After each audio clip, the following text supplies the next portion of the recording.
What's going on, guys? It's Kenneth SB Unboxing from Chris. Subscribe.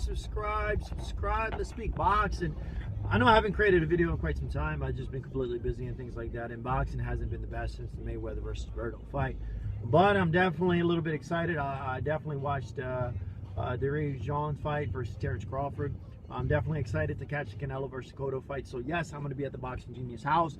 Yes, I'm still going to be covering some boxing. I've just been busy with work and things like that. But the Sean fight versus Terence Crawford this past Saturday, you know, we have some videos that we created and stuff like that, but we haven't made them go live yet. They're actually considered on private. I just haven't had the time. You know, George the Boxing Genius gave some insight, gave his fight predictions. Obviously, you know, he's the genius for a reason. Then things were right, but I haven't put them live whatsoever. You know, that's my bad on my part. So we do have several videos that we haven't dropped. I just haven't had the time to sit there and put the content and make them go live, which I'm going to go ahead and do tonight anyways. But anyways, that night, you know, Terence Crawford looked really, really good. You know, Terence Crawford looked really, really good. You know, he came out with a 10th round TKO, and he dominated that fight. Am I impressed by it? Yes. You know, Crawford is a very skillful fighter. You know, he's improving. As far as technical wise, he definitely has he's a fine-tuned fighter. I like the fact that, you know, he makes proper adjustments, so he's able to switch to southpaw, which we found very, very effective. So as soon as in the first round that he switched to southpaw right away, he was able to knock him down, you know, knock him down with a hook, and it looked really, really good. So I'm definitely impressed. Defensively, he's defensively tuned, but I just don't like the fact that HBO is just hyping him up, and wanting him to fight Manny Pacquiao. You know, Manny Pacquiao, who just lost to Floyd Mayweather Jr., had a shoulder injury. Manny Pacquiao now, he's 57-6, 38 KOs, but he's looking to come back, you know, from that injury. But you can tell, you know, HBO and Max Kellerman and stuff like that throughout the whole entire fight, you know, even Dierry Jean, which is, it's a big hype job. You know, it's definitely a big hype job. They're trying to line Terence Crawford up with him on April. So it's come back, and they're basically saying that this is Bob Arum. He basically confirmed it. But, you know, Bob Arum has diarrhea of the mouth all the time, so he just says shit just to say shit, just to hype people up, and he gets caught up in the moment just for the fuck of it, you know. Do I think it's good? I think it's good for, you know, I think Manny Pacquiao, it's good for Manny Pacquiao. I think Manny Pacquiao can come in, and it'll be definitely a good fight for him.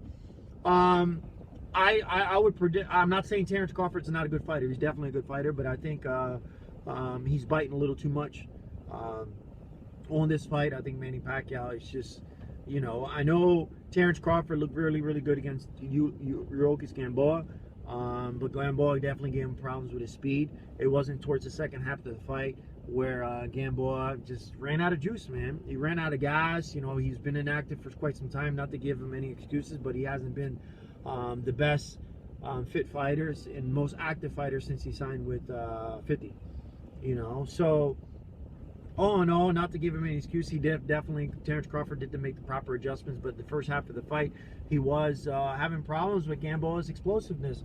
You know, if you're having problems with Gamboa's explosiveness and Gamboa doesn't have too much power, you're definitely gonna have problems with Manny Pacquiao, you know. And I don't like to do a 1 + 1 = 2 type prediction or whatsoever, but stylistically, I think Manny Pacquiao's a little overwhelming, and I think it's a little too much for him to chew on. I'm not saying that Terence Crawford doesn't have the possibility of beating Manny Pacquiao, but I think it's just a different generation. I think we need to fine-tune and fine-groom these fighters, and slowly but surely we build them up. Manny Pacquiao's a legend. I would like to see Manny Pacquiao possibly fight Mayweather again for a rematch, fight an Amir Khan, or fight a legitimate component at 147, you know, a Kell Brook or something like that, or something along those lines. But for him to come back and fight Terence Crawford, I think it's a disadvantage for Terence Crawford. I think it's a great opportunity for Terence Crawford, but I think Terence Crawford, at the end of the day, I think he should just step back and just build up, you know, not take too much of a big step like that. You know, there's a lot of other fighters that are just legitimate, and it'd be great if you come up with the upset victory or have victorious over these opponents. You know, obviously Danny Garcia's still not there whatsoever. You know, you got Pronikov. Pronikov would be a legitimate victory. Matisse, I know Matisse lost to Victor Postol, but still, if you fight someone like Matisse, you put on a good performance, and Adrian Broner, you outbox Adrian Broner, you outbox Protnikov. Actually, Protnikov is just more if you're able to handle someone that's very, very aggressive and explosive and has that style to keep pressing. If you come out with a victory like that, it tells me that you're very skillful, defensive, and a patient fighter. You know, if you beat a Matisse, that means you're a very skillful boxer, and you're very, very cautious, and you definitely have a chin. If you beat someone like Broner, then you're very, very skillful, strategic, and you have the mindset to outbox your opponent. You know, so I think those 3 fights for Terence Crawford will be a more legitimate fight for me than, you know, the 8th division world champ Manny Pacquiao, because Manny Pacquiao still has a lot in the tank, and it's definitely too much to risk right now. And they're different. I would like to see it as a fighter, but I'll be disappointed. Because after Manny Pacquiao beat Terence Crawford, what the hell did he prove? He didn't prove shit. If anything, he fucked up Terence Crawford's career, and he fucked up the future of boxing, because a lot of people, I would want someone to get hyped up and build up their resume.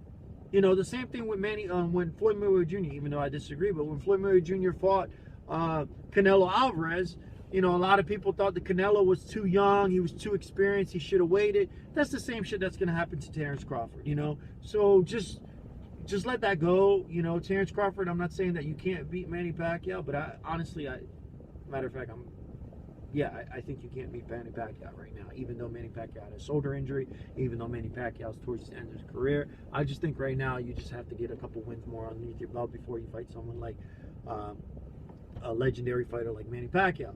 But anyways, it was a good fight. Terence Crawford, like I said, he showed a lot of heart. He showed a lot of potential. But what's my fight prediction? If he does fight Manny Pacquiao, I think Manny Pacquiao will beat him. If Terence Crawford fights Protnikov, that'll be an interesting fight. If he fights a Matisse, interesting fight. If he fights Adrian Broner, it'll be an interesting fight. Matter of fact, if Terence Crawford fights Adrian Broner, I don't know, man. You know, call me crazy, but I think Broner will beat him. You know, I think Broner will get him. Say what you want. Maybe I'm crazy or whatever, but, you know, George the Boxing Genius and I know it's getting a little dark, so I definitely apologize. Let me put the light on. But then again, I was like, fuck it, let me go ahead and talk some boxing. But anyways, guys, it's Kenneth. That's me, a boxing friend. Of course, subscribe. Let me know what you guys think as far as Terence Crawford. Who should be his next fight? Do you think he should fight Manny Pacquiao in April? I'll create some videos. There's a lot of construction here. It's crazy right now. So that's why I'm bobbing and weaving like Ace Ventura when nature calls. But anyways, guys, this Kenneth, that's me, a boxing friend. Of course, subscribe. Have a good one.